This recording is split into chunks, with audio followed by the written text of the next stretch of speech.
Well, what did you get, James? A folding ground plane jungle antenna. Okay, tell us a little bit about it. There. So this is a folding ground plane antenna. It's 2-meter quarter wave.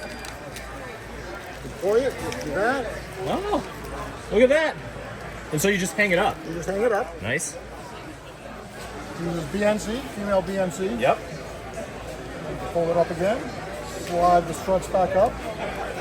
And they're flexible. Oh, they're flexible. You can jam it into your backpack. So is this like a TPU material? It is in fact TPU. Okay. Yeah, yep. And this is ASA. Yep. It's fully potted, so it's weatherproof. Weather resistant. Yeah. Okay. Yeah. And then nice heavy gauge wire here too. Yeah, this is real antenna. This is RF Davis antenna wire. Okay. Yeah. Amphenol connector. Perfect. Very cool. Thank you. And I have them in 2 meters, Yep. 70 centimeters, dual band. Okay. It's actually a quad band because it does MERS and GMRS. Oh yeah. Well, Yep. Okay.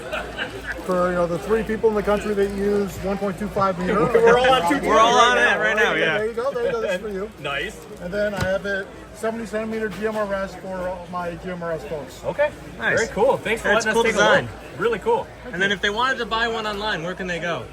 Do you have a website I there? do. It's thelaserhams.com. Nice. I'm also on Etsy and eBay. Okay, nice. cool. Appreciate Thank you. Thank you.